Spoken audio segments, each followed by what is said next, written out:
How to find support requests notification settings on Instagram Lite. Hello guys, in today's video I'm gonna show you how to find support requests notification settings on Instagram Lite. First then open Instagram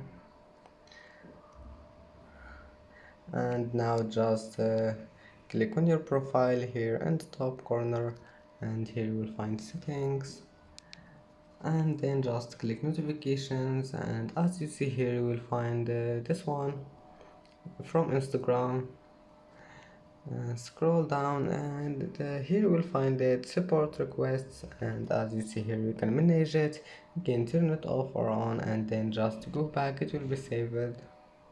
And that's it for today's video. Don't forget like and don't forget subscribe, and thank you for watching this video until the end, and see you in the next video.